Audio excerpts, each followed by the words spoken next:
Hey everybody, it's Mitch and welcome to my next video. Today we've got a special video for you. Today I've actually have a few of my friends from the Dragon Club at UNR in my D&D group that, we're going to be talking about our game there. So the players that I have are Ryan, if you could say hello, Hello. Kevin, Greetings. and Dallin. Hello. All right, so let's just get into the game. I should probably start off by giving a little intro to the game. So basically, it's a world where everything is absolutely wonderful. It is a peaceful and wonderful utopia. The great Lord Asmodeus has blessed the land with great wealth and abundance, giving everybody effectively 10 times the wealth from everything, and also 10 times experience from leveling up, for 20 times experience from encounters, making everyone grow in power just very rapidly. It's a wonderful, wonderful place. These blessings are wonderful. It also protects the land from outside. Basically, there's this big barrier up in the sky, and there's this big diamond up in the sky that's casting a barrier over the entire kingdom. And everything is just great because the Lord Asmodeus blessed, has cast his blessing over this kingdom. So that's where we start off. That's where the game started off. The first player to join, one of them was Marmalade, played by Ryan, as well as several other people, but none of them I am in contact with anymore, so they're not here. So, Ryan, if you want to introduce Marmalade to everybody and talk about the game a little bit. Yes. Okay. So, the village idiot bard, Marmalade. He wasn't. He didn't have a great deal of worldly experience or special magic powers or anything really.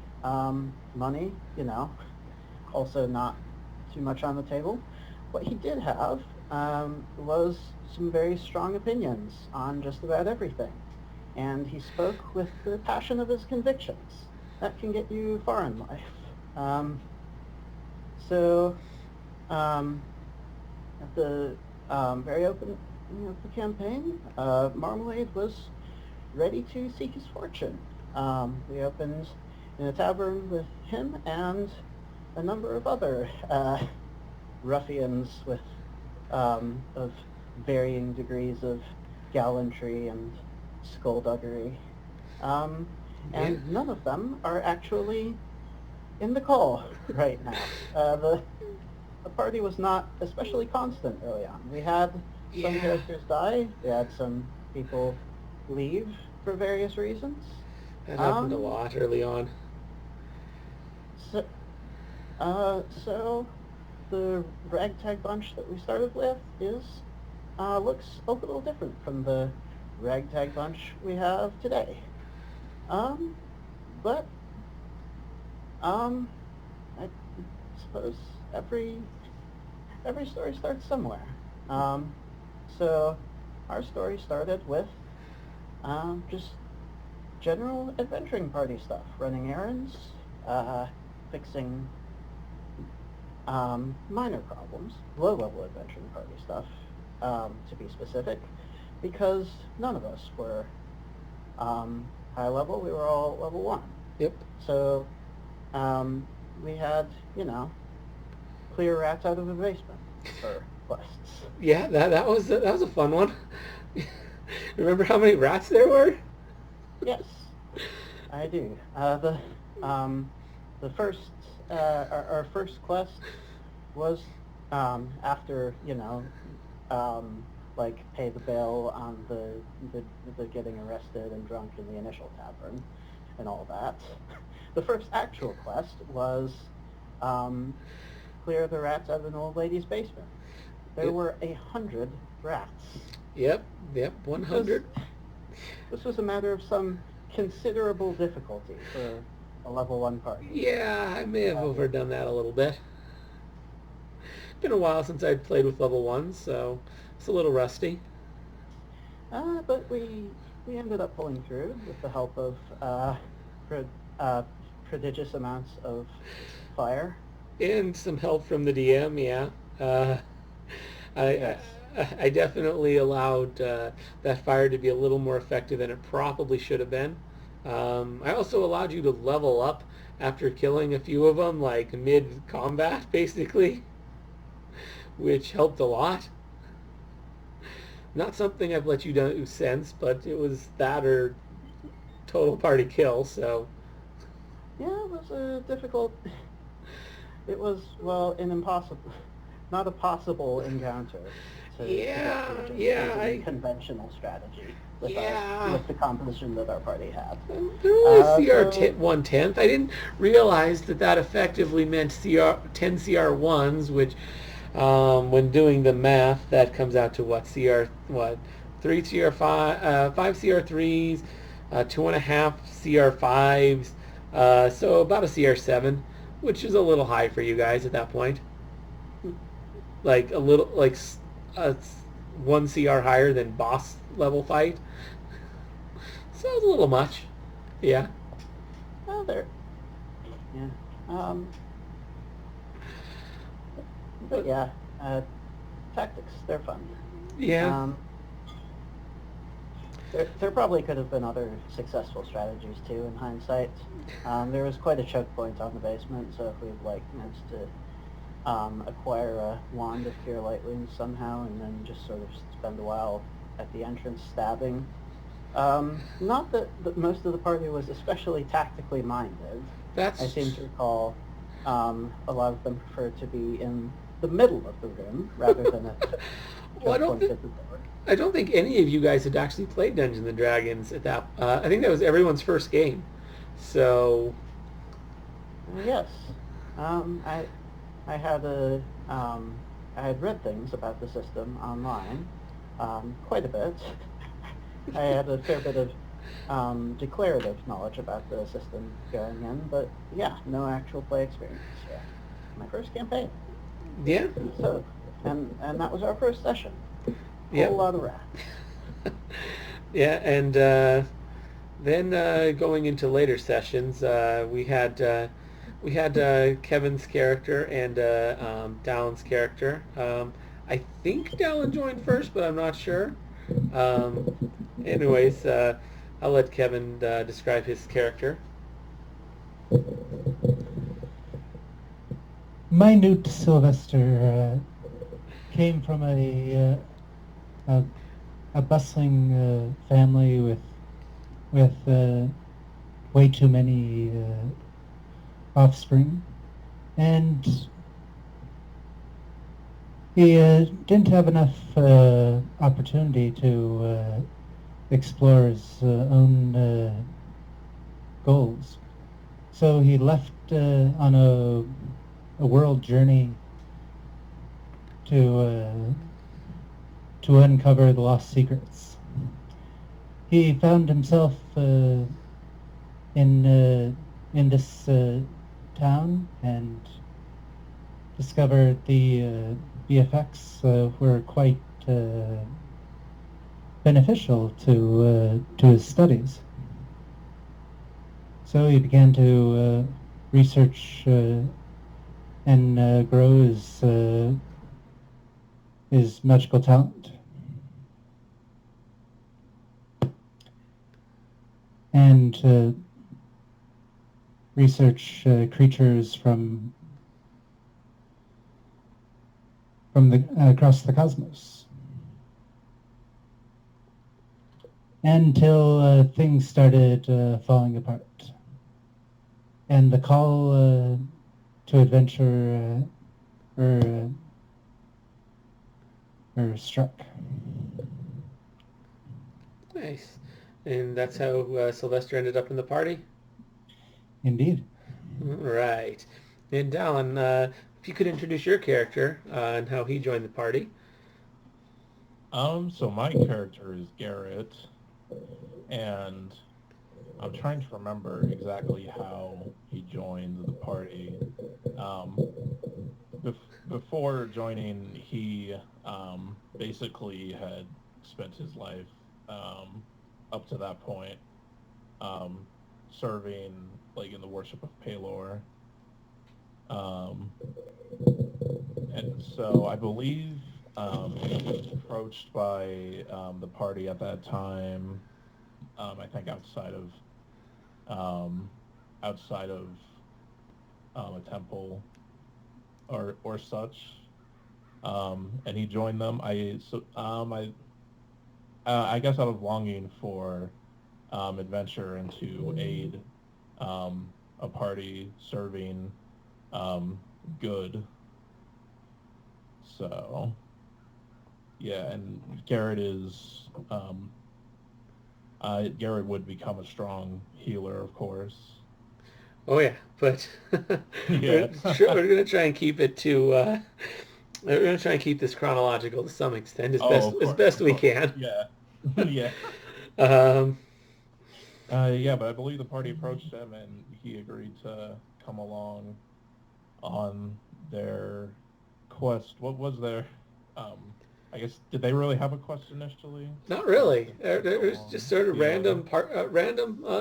random adventuring quests as to try and gain wealth and power. You know, your basic Oh, stuff. yeah. And we And certainly I did guess, gain wealth and power. oh, we did. Yeah, that gaining 10 times wealth and power blessing that Asmodeus had put on the land really was helping a lot. Yeah, and that may have incentivized some of us in our journey in the beginning, of course. Yeah, when there's a blessing that makes adventuring more profitable, it definitely makes you want to be an adventurer more. Yeah. It felt like we were firebenders during the age of Sozin's Comet. We just suddenly felt the high surges of energy in our respective abilities. Yeah. All right. So after dealing with the rats and you guys jump in, you guys remember what happened next in the quest? We fought Uh, some minotaurs. Yeah, I do remember that Minotaur fight. I think it was just one though. I think there were there were two. definitely multiple. It was multiple. Okay, it's been a while. This was what about 2 years ago, a little more at this point. About that, Yeah. yeah. So yeah, memories might be a little rusty. That's why we got four of us. We can figure it out between the four of us, hopefully. Yeah. I think the Minotaur fight was the first one where somebody died. Huh. Um, It might have been. Yeah, I don't remember that, but I think Garrett got to below zero health. So off to a great start. Sylvester definitely wasn't the one who died. I definitely know that. yeah, there was another bard in the party at that time. There was. I forget her name. Yeah, can't quite recall either. But she was a dwarf. Yeah, oh yeah, Uh, you guys didn't mention your guys' races. oh yes, Marmalade, human. Sylvester, a whisper gnome. Garrett Halfling. Sylvester was not a newt, just to specify. When he said minute Sylvester, he meant minute as in small, not, uh, His noose. yes. Wow. Yeah, that Minotaur fight was interesting. I remember that. If I recall, didn't yeah, you guys were getting wrecked, so a second adventuring party showed up to help out, didn't they? I believe so, yeah. Fortuitous, as that was. Um, Yeah, crazy how that worked out, right? Totally wasn't the DM just being like, "Man, they need some help. What can I do that would make sense?"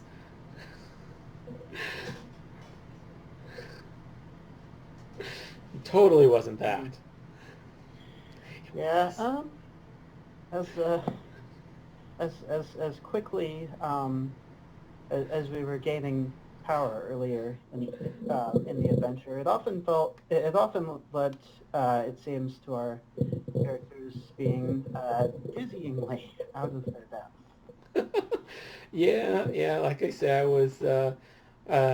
was still trying to remember how to deal with low-level campaigns. It'd been a little while. I hadn't run one in quite a few years, and even that campaign started had eventually gotten to high levels. So, I was more used to the higher level stuff. So, yeah. I think you guys also fought some bandits too, if I recall. Yeah. Um, there was a mission to um, take out a bandit camp and ideally capture the bandits alive, I think. I think you Which got I think that we got most of them. Yeah, yeah. I think you got like, I think by pure chance you managed to mostly kill off the evil bandits and like leave the less evil ones, like the more just misguided ones, alive. So by pure chance you actually did a pretty good job of like killing off the hopeless ones and just capturing the ones that could be redeemed. Never discount the value of good luck. Yeah, you guys had some of that in the beginning. Although you also there's also some bad luck. I think that was your last quest in the capital city, though, right? That sounds correct. Yeah. I think that was it. I think after those three, you guys left the capital city and headed out on a new quest to deliver some goods up to the northern camp or the northern fortress city, I guess. I believe that was right after that. But don't. But the plan was to go there and then come right back. So it wouldn't be too long before you'd see the capital city again after leaving, right? Yeah. Yeah, you guys still haven't seen that. You guys have not been back since. Although you probably are heading there next from where you're at now. Yeah, I think so. There's really nowhere else for you to go at this point. But anyways, back to, when you were first leaving the capital city. Uh, you first ran into that little hamlet city. I seem to recall some crazy stuff went down there. Some sort of I think it was that first hamlet city that you had a bunch of fights break out in, wasn't it? Yes, I believe we had yet more drunken disorderly conduct. Um, Yeah. I think one of the characters that isn't here now, like stripped and uh, like went on the roof or something. Yeah, there was a lot of crazy antics that happened in those first few sessions. Yeah, yeah. Any of you guys remember any of the specifics on that one? um, I think Marmalade was clean somehow. Uh, managed to be just in a completely different location and oblivious. Oh, Uh, that sounds like Marmalade. Oblivious. yeah, to a great extent. Oh, Marmalade. Ah, marmalade, marmalade, marmalade. Uh, you got anyone else remember anything from that?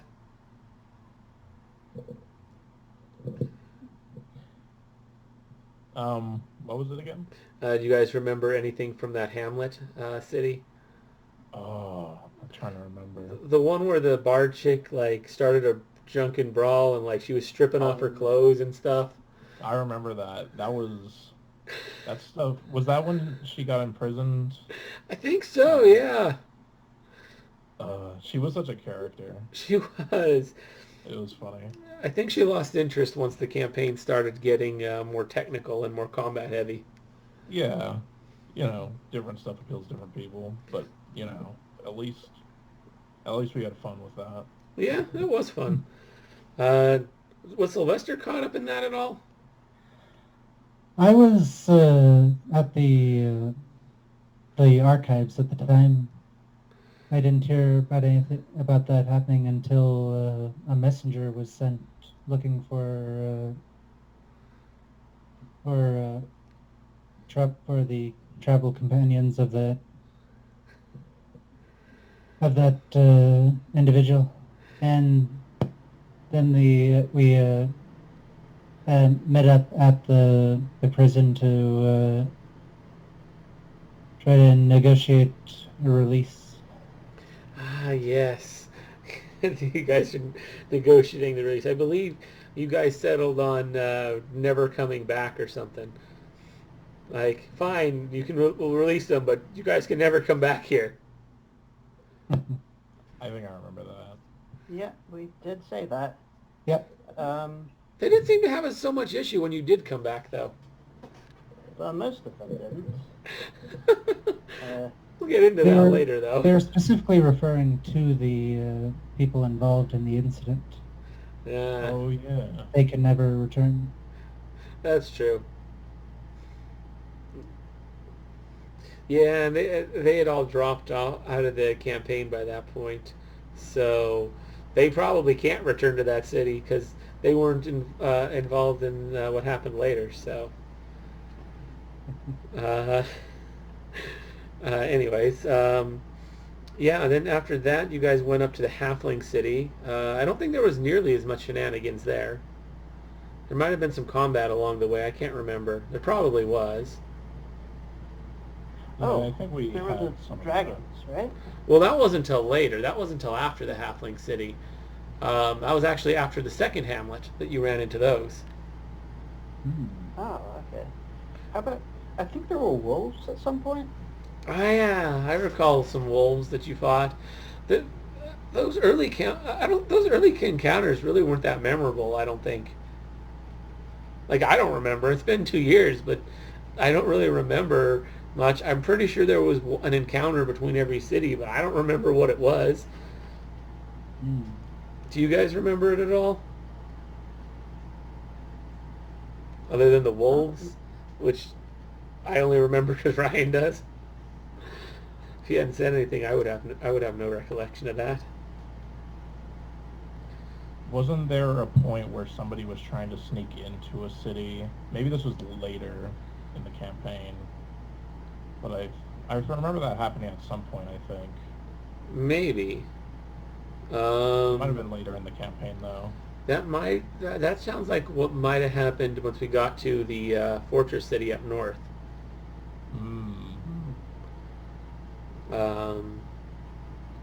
Because I remember something like that happening, which we'll get to here in a minute. That will be this video. So it sounds like nobody remembers anything till the dragons. Not especially. Yeah, they weren't that memorable. The dragons were memorable though. So yeah, after the party got past the Halfling City, we got to another hamlet city. Then again, nothing super memorable, and we were heading up to the final leg when we ran into dragons. There were I think it was like 5 white dragons, something like that. Yeah, That sounds right. that sounds correct. Yeah, so there's about 5 white dragons that you guys ran into there. You ended up fighting against those guys. That was a somewhat memorable fight.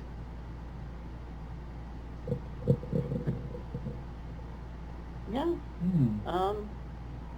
What I remember most about it was the aftermath. I left with a nice parting gift. As I watched the last corpse fall, I immediately approached the largest dragon to reanimate it as a zombie. Was that immediate? I could have sworn that was when you guys came back later. It could have been when we came back later. Maybe you did some then and some later. I don't remember. But you definitely did get some of them. But I could have sworn it was when you came back later that happened. Um, but yeah, you did guys take them out, and you did eventually get them either then or later. Although I could swear it was later, but it might have also been at that time. So you might have done it twice. Like you got some this time, then some another time. That's possible. Yeah. Something I do know that we got immediately after the fight was a prisoner of the dragons, a somewhat injured half-orc. You got wait. Remember? That's how he was introduced, right? Uh, who is this? The half-orc who joined our party? Oh, are you talking about? Is this Grizz? It's Grizz, yeah. Shit, I forgot Grizz was in this. Was in this one. Man. Yeah, that sounds about right. Man, I should have invited Xavier to this one. I didn't realize he was in this session. Oh, he was in there this semester. It's been so long, and he was way more memorable for the second semester. A few things happened at that time.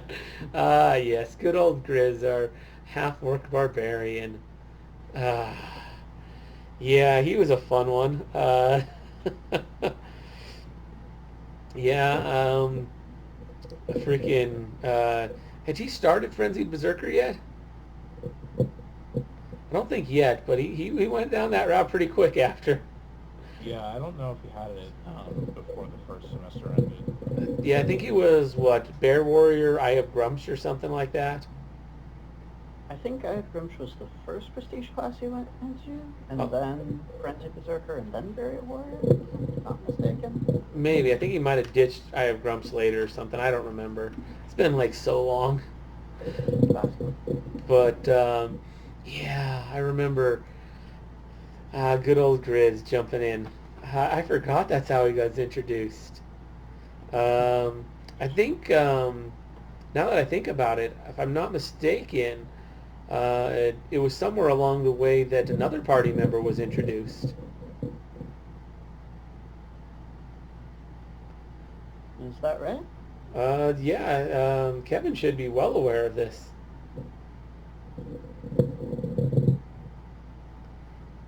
It happened somewhere around the time Sylvester reached 6th level. I think it was the Halfling City, actually, where he ran into her. Oh yes, the as as I conceived, the power of the arcane arts can only go so far as an individual. So I wanted to pass down my expertise and as well as learn from another spellcaster, and so I sought out an apprentice. And so I met a particularly a talented sorceress by the name of Seraphinate. Yes, although we all just called her Angela back then. Because she was part angel.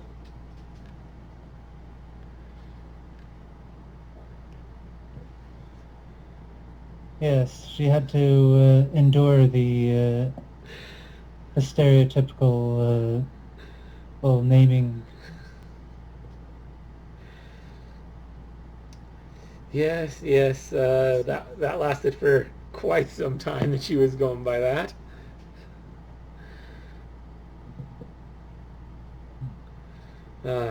And I don't think Marmalade did anything similar just yet, did he? If I recall, he did that a little later. Yeah, that would not happen until after the big thing. Gotcha. Well, then, so eventually you guys did manage to make it past the dragons and make it all the way up to the northern city. And something happened as soon as you got there. Um, you guys remember what happened as soon as you got to that city?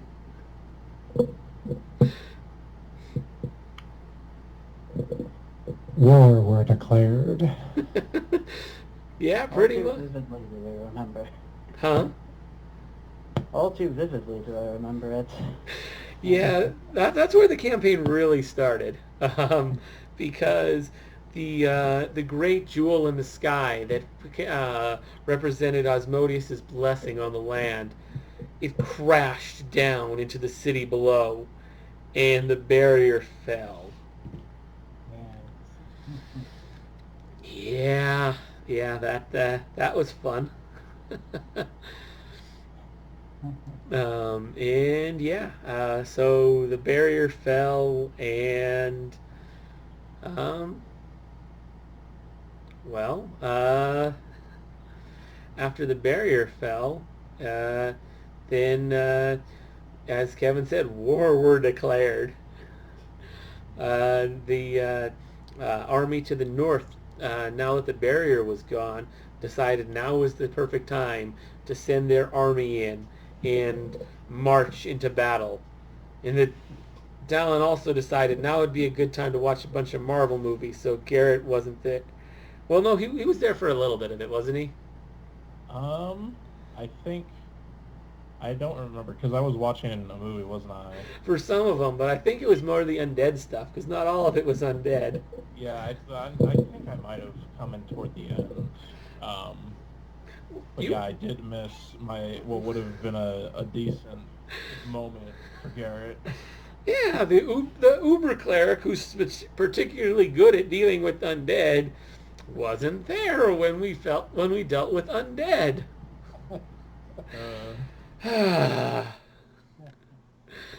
Yeah, that was frustrating for everybody. I'm like, I've designed this fight with him being there in mind, and now he's not here, so it's way harder than it should be. Fun. Um, Yeah, a lot of the city's defenders ended up dying as a in that battle. It was hard won. I think Marmalade ended up dying as well, although only temporarily. yeah, yeah. Oh shoot. This wasn't the one. I just remembered the fight before this with the dragon, something memorable that happened there towards the end of the dragon fight with Marmalade. Uh, there was an aura of fear that they had, and Marmalade didn't No, do... that's not yet. That wasn't yet? Oh, I thought that was here. Okay. It wasn't from the dragons. It was from it was Okay. in this Okay. It's been the so long. last It's thing hard we're to... going to talk about. Gotcha. All right. So, anyways, we're fighting. So, initially they sent. So there was this. The city had its defenders, and they had you guys go out there too, because they're like, "Oh, adventurers! Yeah, you're being drafted. We need the help in this war that's just been a hit with that we've just been hit with. So yeah, you're getting drafted into this conflict." And they had their army of just tons and tons of low-level fighters or warriors, and a bunch of some higher level ones and some higher level characters as well. So it was just this big, massive, several hundred, over 100-man army. Um, that was fun to deal with, having to use like coins for markers because I just didn't have that many. Luckily, Ryan just brought a bunch of quarters with him every day, so that worked out. You never know when you need to do a lot of laundry. Anyway, so then after, so there was an army of monsters, I believe, was the first up. Was just some random monsters, which did include some frost worms. And those were what caused most of the deaths. Because things were going okay, and then you guys killed your first frost worm. And it's 100-foot death throws. That pretty much wiped out the entire army. It's like, bye-bye, all you level 1 armies. All you 100 level 1 guys. Yeah, that was rough. I did not realize that was going to happen till it happened. And then after that happened, one of the high-level NPC wizards that was defending the town decided, hey, I should kill the other one too. I think he died from that. I think the Yeah. Death Throes actually killed that wizard, as well as a few others. Yeah, Yeah. goes to show even having like a 30 intelligence doesn't mean you won't be colossally stupid sometimes. He taken out the enemy before he could hurt him. Maybe he should have waited for the cleric to do his business. But yeah. We're stuck in the resilience sphere, you know. Whichever way. Fair enough. But yeah. You guys dealt with that, and you won. And then a few hours later, you got hit with another wave of enemies, and there were quite a few waves of enemies, if I recall. One of them, it was just like they send in I think that was the next one where they sent in a similar wave of just a bunch of soldiers. And then they had one where there's just like a bunch of wild animals came in and attacked. That wasn't even the enemy. Like, just in the interlude, some wild animals showed up and attacked. Yeah. You guys remember any of the fights before the big final one? There was one with iron golems that had fields of silence around them. Oh, yes! I forgot about those ones. The ones that made it so that all Marmalade Sonic damage that he was giving to everybody was useless. Yeah. So Marmalade's his fighting style, or you might say his gimmick, was that his bardic music allowed people to deal a bunch of extra sonic damage by a Dragonfire inspiration. Yeah. And this fight kicked off a trend that would persist for quite a while of people using basic spells to entirely or almost entirely negate that advantage. It was pretty overpowered, to be fair. I still think that's debatable, but okay.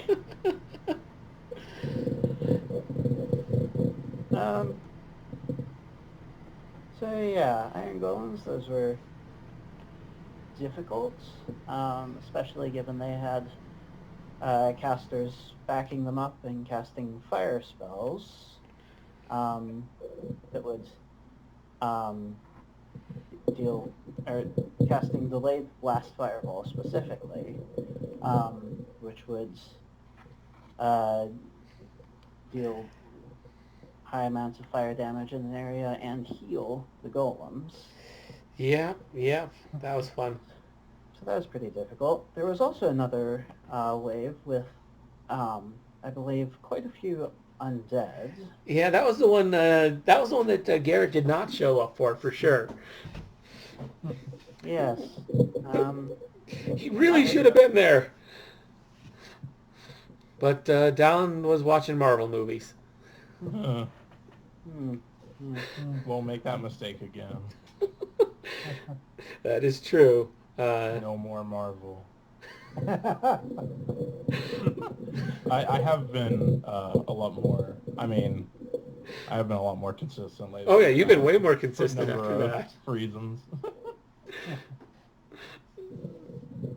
Yeah, just give you a crap. But yeah, that was. It's like but. You can always watch Marvel movies on the other 6 days of the week. Yeah, well, you guys can't see it, but the audience can. I'm actually wearing a Marvel shirt right now. So, interesting coincidence there. But, yeah. Anyways. And that was when Marmalade got his soul eaten by a devourer. Oh, yeah. That was cool. Depending on your perspective. That was rather unpleasant to be the one inside the Devourer, but it worked out well. Yeah, I think. Ish in the end. I mean, we won. Yeah, And he got resurrected, so, yeah, just mild trauma. yeah. And I don't think anything happened to Sylvester until the boss fight. I'm pretty sure it was. Yeah, it was definitely the boss fight. Well, Sylvester was contributing before that. Oh, he was contributing. I just Um, mean nothing happened to Sylvester. Yes. Like literally at all in any fight. Like Sylvester is just like chilling out on his bat and like up until the boss fight, up until the final fight of this war. There was Sylvester was just chilling. He was helping a lot, but no one was able to do anything to Sylvester.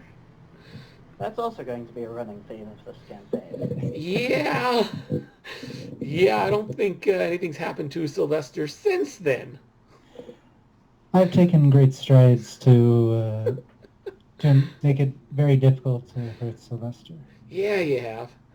Including staying in the back away from the combat most of the time, letting the others handle the frontline stuff. More often than not.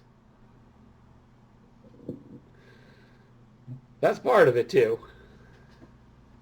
Yeah, it's almost like he's role-playing a competent adventure or something. Meanwhile, with Marmalade, I consistently had him charge into the very front lines at every possible opportunity. I mean, he was a melee character and kind of a tank, so it made sense, but he did end up not happy a lot of the time. Yeah. Sylvester's actually a pretty good tank, too, but he just chills in the back as well. Like, it's really hard to get Sylvester, because one, there's better targets, and two, even if you go for him, it's probably not going to work. A lot of the enemies ignore him just because it's like, well, it'll probably fail. Let's go for someone more likely to, that our attack's more likely to actually work on. So that's been part of it too. But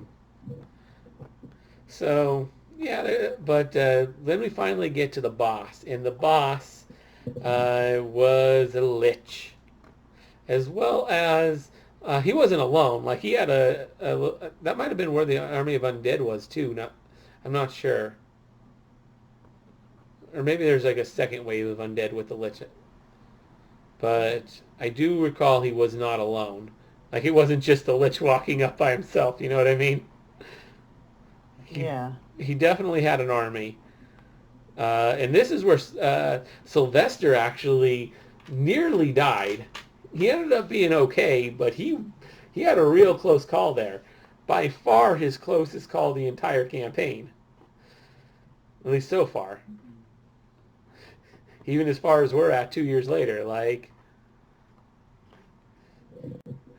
Yeah, was this where I was slammed by a powerful gust into the wall? Yes. And fell a great distance along with my bat? Yes, it is. And afterwards, once you fell off, you had enemies coming after you. And you were doing everything you could to keep away from them. Yes, I was the cornered rat. They would have got you eventually. You were definitely in trouble. You were basically just stalling for time. Which ended up working because the rest of the party managed to clear everything else out while you were doing that and came to rescue you just in the nick of time. So that ended up working out for you. Mildly frustrating for me because as the DM, I'm like, he has not been suffering near as much as the rest of them. I got to get him somehow. And you ended up getting away scot-free, although it was close. Like, I don't think Sylvester even took much damage. But he was very close to taking a lot of it. I believe we also had another ally show up in the middle of that war, although we weren't completely aware of it. You remember this ally? There's a presence in the air. He actually was Didn't- more of a hindrance than a, than a help, but he ended up leveling up like crazy from the fight. You remember our pixie? Yes, Our a invisible figure. our invisible pixie. Nothing, begetting nothing. Yes, he was quite a presence for some time. For this fight, he was there at this fight. He didn't do much. He just cast Entangle at this point, which turned out to be more of a problem than a help. But he did cast Entangle on the field. We weren't really sure whose side he was on. That is true. But I'm still not really sure whose side he was on. The only thing I think he actually did, like, after that fight was, like, put a bear in a clown suit, right? He did do that, although he didn't have the bear just yet, not till after this fight was over, when he gained like 20 levels, because power leveling is absolutely ridiculous in 3.5. And yeah, he ended up going, what, Arcane Hierophant?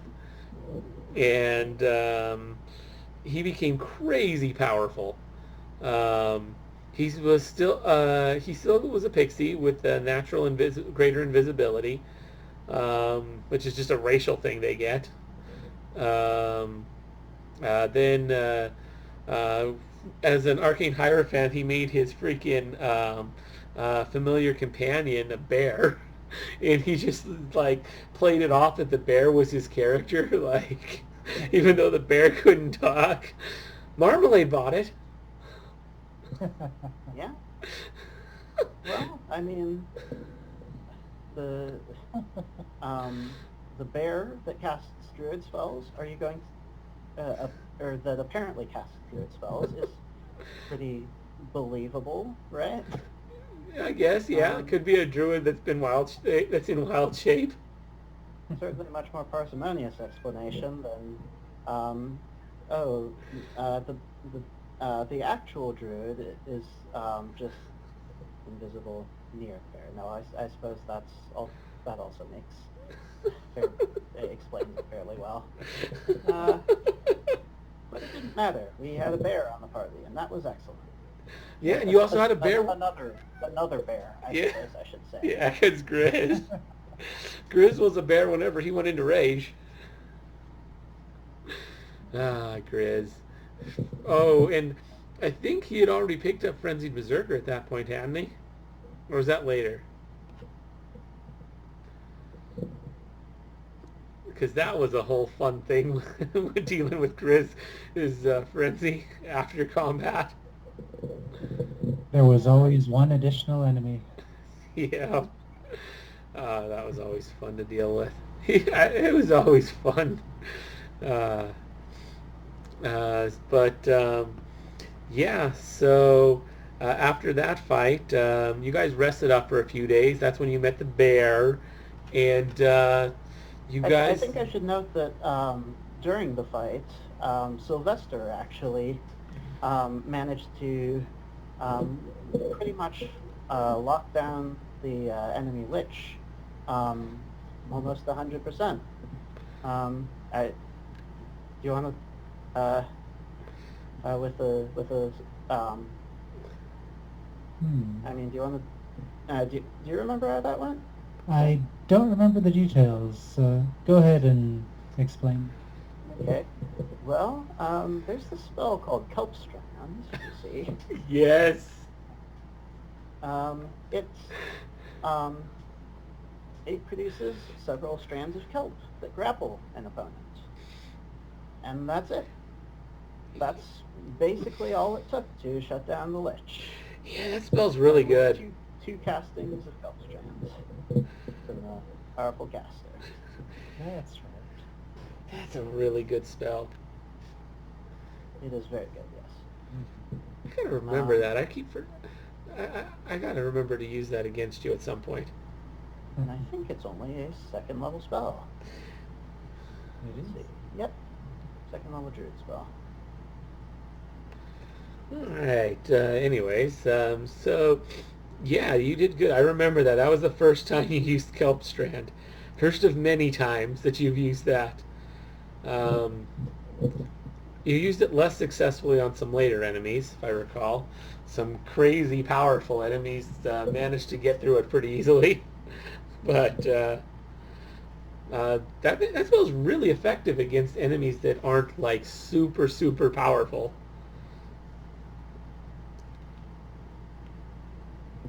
Yeah, and even against the super powerful enemies, it can still slow them down. A little bit. Not If they're using up all their actions escaping them, then it could still prevent them from doing anything on a turn.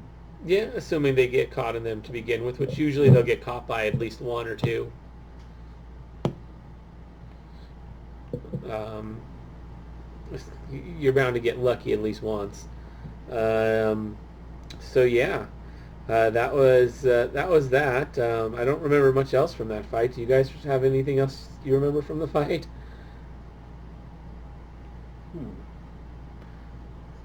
Um,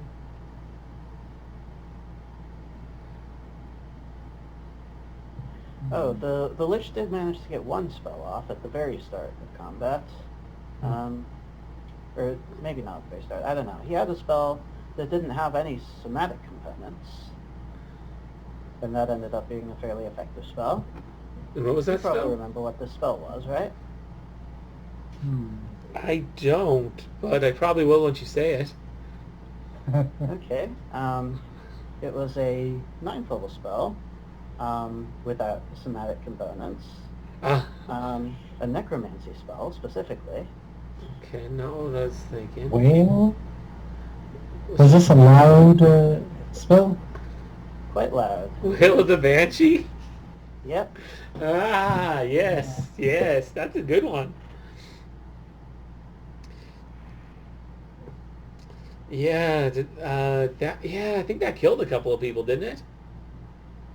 It definitely killed some people, yeah. I don't think anyone in the party, but some of the animal companions in the party, I think. Yeah, And, maybe some of the NPCs yeah. that were helping.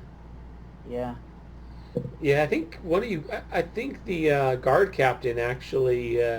She was at odds with a couple of you guys at one point during that too. Now that I recall, I believe actually it was Sylvester and Marmalade that got into a little bit of a quarrel with the guard captain between fights, and she threatened to arrest them for being insubordinate. But they managed yes, I to. remember, because you were still using a fumble rules at that point. And Marmalade was using a bow at some point. And bow fumbles tend to be pretty bad fumbles. Yeah, Marmalade accidentally shot someone, and Sylvester. I think Marmalade accidentally shot a person twice, in fact. Oh, I think it was one of the guys was surrendering,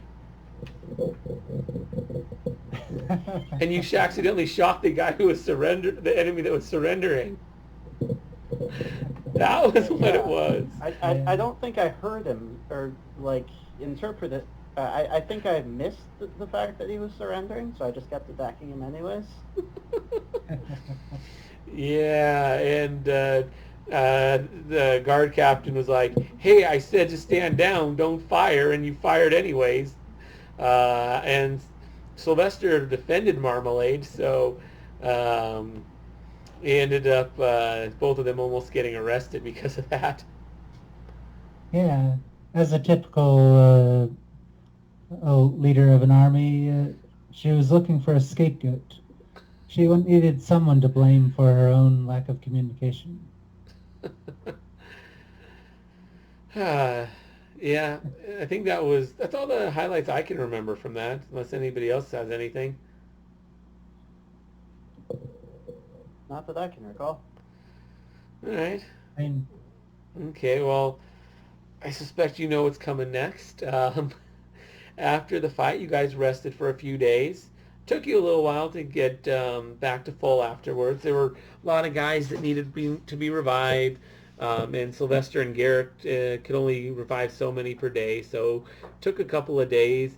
Plus, you weren't able to do much that first day because you were fighting in the middle of the night, so you didn't get any sort of recovery. Um, so yeah, you didn't get to recover your spells till the day after, and yeah, by the time you finally got everything back in order, it'd been a couple of days. It was very interesting timing when you decided to leave, because you guys were heading back to the capital city to see what was up, and you ran into something right at the site where you'd fought the dragons before. You remember what you ran into there? Yes. Something you didn't see much of after this, right? Yeah. Um, a bit of a rare encounter for Yeah. this campaign. We ran into some unpleasant company that was a squad of devils. Yep, I believe led by, what, 3 pit fiends? Yes, there were 3 pit fiends, and also a bunch of other stuff that didn't matter at all because 3 pit fiends was more than enough to just to completely outclass us. At that point, yeah. Yeah, you guys, they told you to surrender, if I recall. And they Yeah. talked to you as if you were slaves. They didn't even consider you a challenge. They're like, the fight's already over, surrender. Yeah. You guys didn't agree with that logic. We did not agree. We sassed them a bit. Yeah? Did you piss them off? Yeah. And then we got slaughtered. You did. A few of Mostly you... Marmalade got slaughtered. Yeah, I think Marmalade, I think he died, didn't he? Yeah. Marmalade died. I think someone else also died. Was this the one I was talking about earlier? What happened? Or is that later still? That's later still. Okay.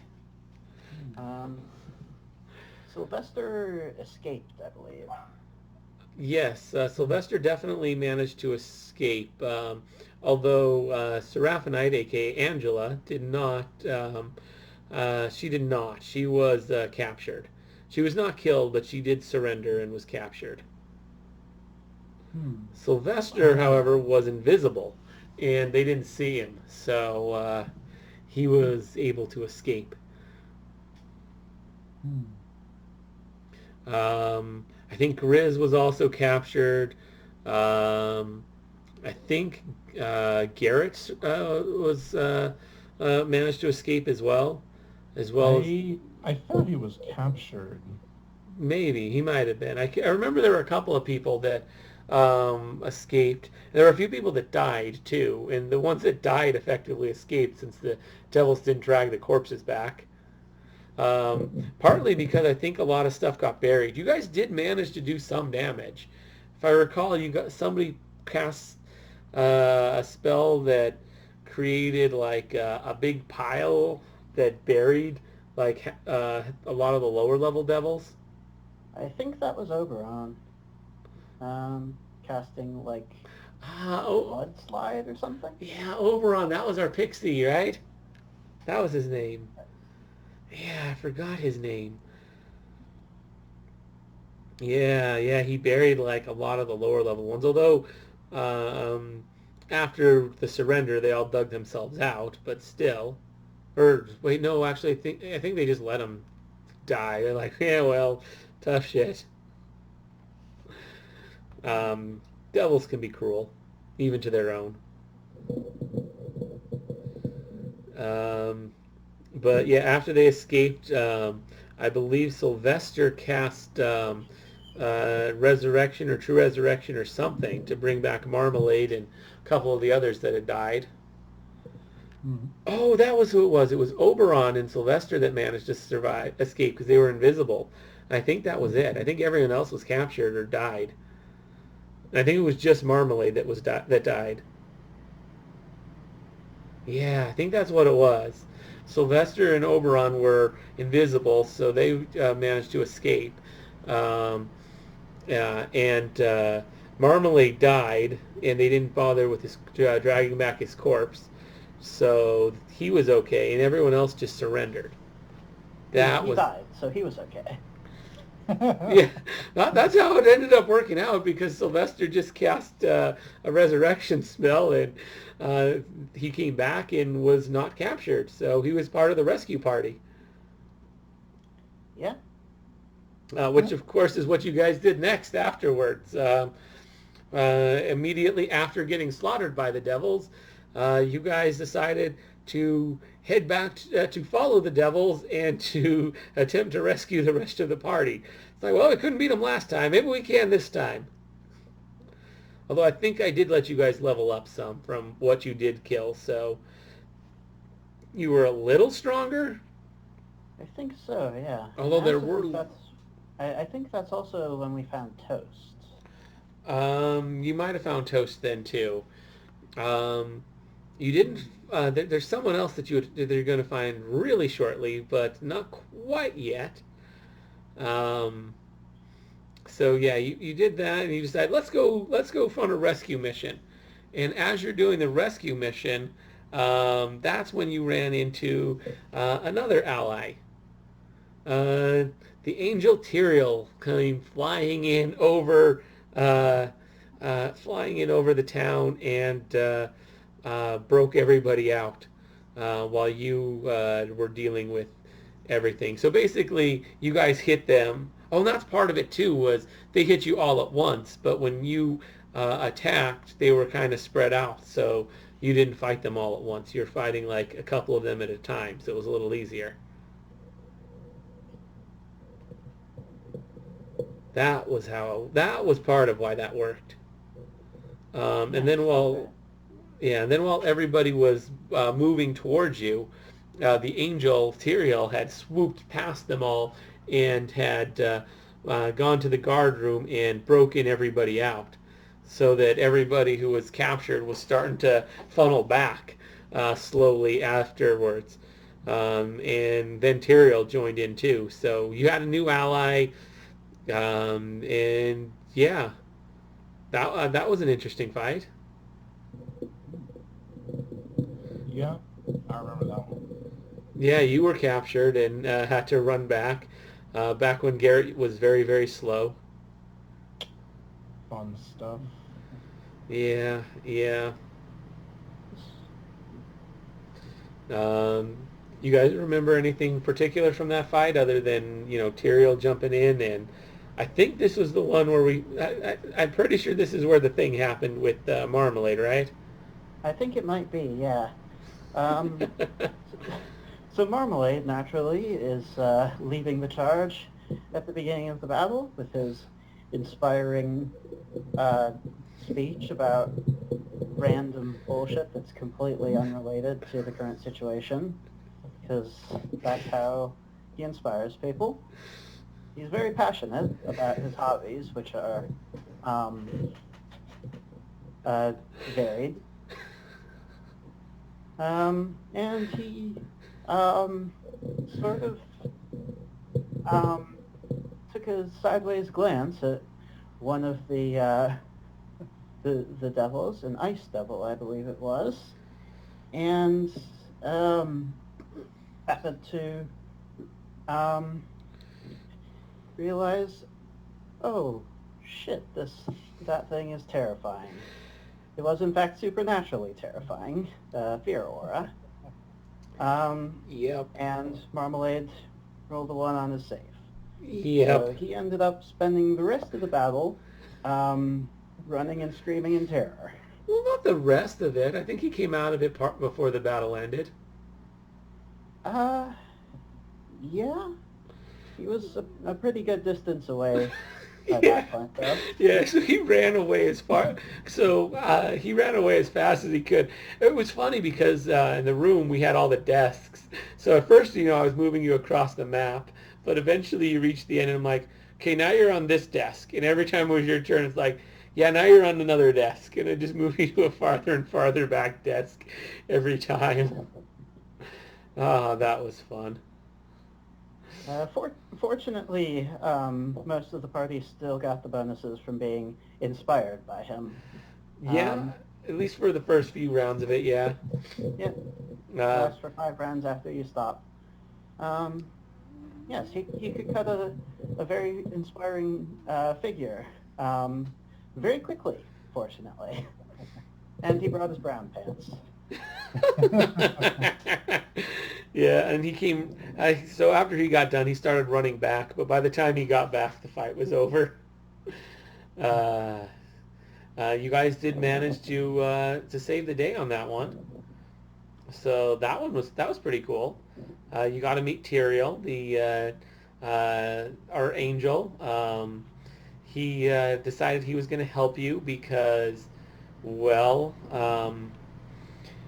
he is a so basically the forces of heaven had decided not to help in this fight, and Tyrael decided, you know what, no, I'm helping. So uh, he joined in and helped you guys out with that and helped rescue you guys. Um, then he kind of let you be for a little bit while he went to go deal with some other cities, some of the weaker ones off in the rural parts of the country. But yeah, you guys dealt with that. And after going back, you guys eventually made it back to the halfling town. Um, there were some fights in the little hamlet. I think.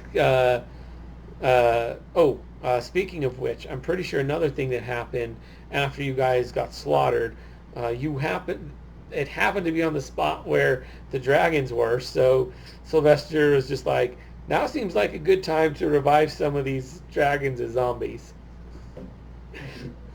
So it was like right after the slaughter.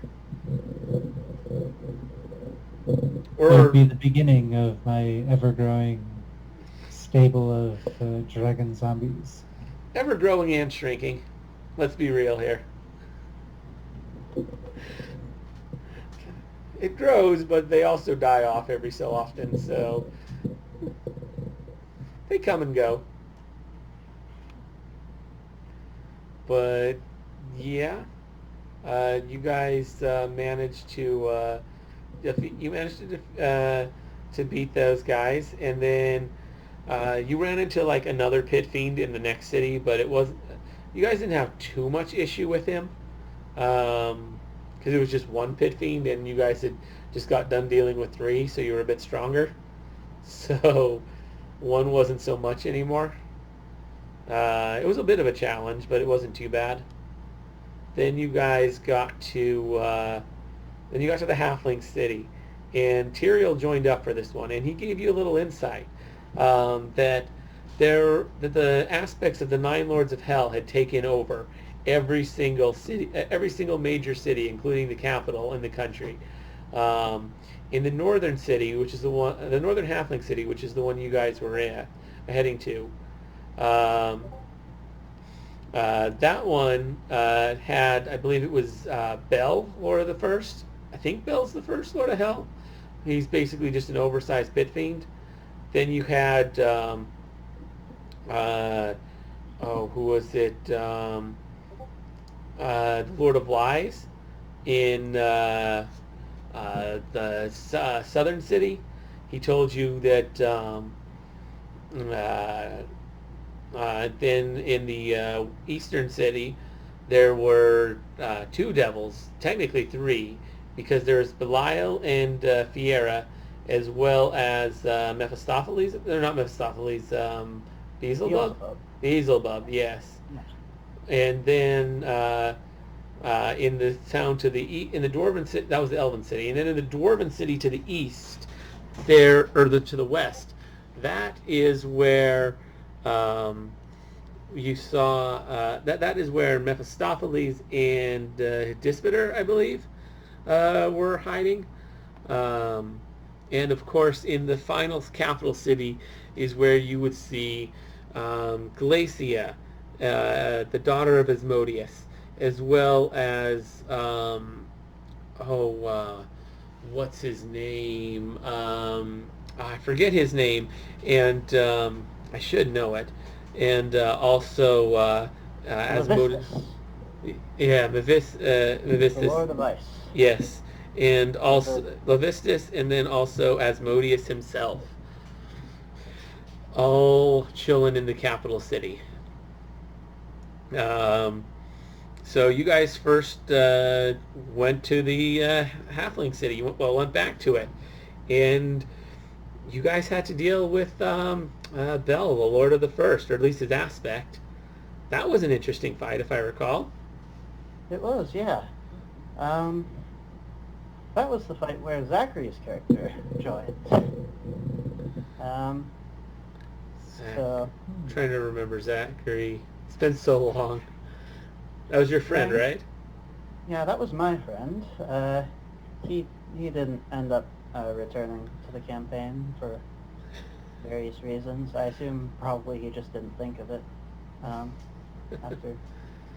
Um, but he was in it for long enough to. His character was a totemist, I recall that a little bit. and he was in the campaign for long enough to make a single pounce attack against Bell, which completely eviscerated him. I forgot it. Really, it was. I remember he went down quick, but I didn't realize it was from someone who was only in the campaign for like a second. Oh, that's hilarious. Ah, He will never be able to exact his revenge on the one who took him down. most likely not, unless Ryan can talk the Zachary guy to rejoining. I haven't been in contact with him for a while, but I don't know. Possibility's always there. Seems unlikely. He does still play D&D. I know he has other campaigns that he's in, or at least one other. All right. All right. You took out Bell. Although you guys spent a little while after that dealing with his minions, and if I recall, a few of you ended up dying. Not And Marmalade this time. no, definitely not Sylvester either. But I remember somebody died. Was it Garrett that died in this one? I'm not sure. Because I could swear Garrett died at some point. Maybe. I don't remember, but somebody died, and I remember Grizz was a frenzied berserker for that fight. Because I remember after the fight with Bell, there were you guys spent several rounds dealing with Grizz. You guys remember that? You guys finally take down Bell, Lord of the First, right away. Then you slowly deal with his army. And then once his army's finally defeated, you still got to deal with Grizz. Grizz was a very angry man. Yeah, that is true. The Frenzied Berserker, Bear Warrior, Eye of Grumsh Barbarian. Lots of classes going on there. Crazy high strength. He hit really, really hard. Yeah. I don't recall too much about that fight though. Do you guys?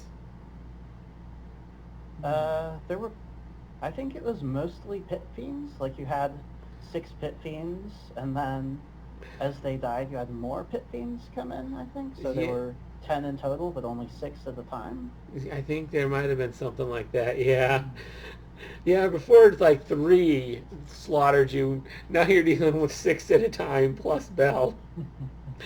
I do think we had Toast at that point, because we had the spells that that let us resist their SLAs, right? Yeah, probably. So, Yeah, at some point we were joined by um, a veteran adventuring wizard, um, uh, but by the name of Toast Volgicali Micandravectus, or Toast for short. And he ended up being Marmalade's cohort, despite having like a decade of combat experience over him. yeah, that sounds about right. Yeah. Anything else you guys want? Because I think this is where this particular particular semester ended, if I recall correctly. So I believe this is how we ended it. I think so, yeah. I believe so. That sounds right. All right. By the way, I will likely be titling this video 2007. Something that the audience probably won't the audience probably won't understand, but I hope you guys know. I think I know. I hope you guys get the reference. It's the, well, it's the room Yeah. that we played it in? Yeah. Yeah, that is it. All right. Sorry, I've got to take this phone call.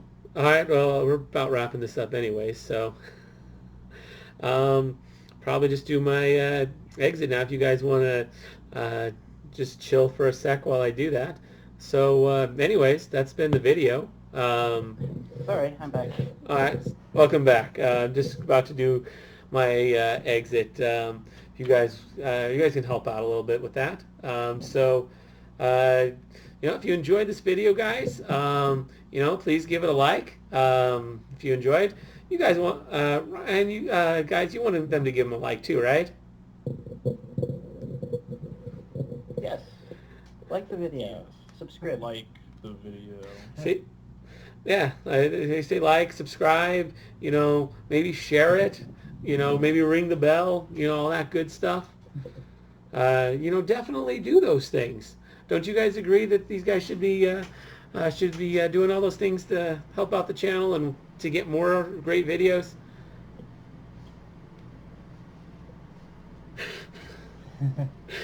Maybe not. About your experiences with 3.5, I don't know. All right. Well, like the video, subscribe, comment down below, share, all that good stuff. Anyways, as always, I'm Mitch, and I'll be seeing you.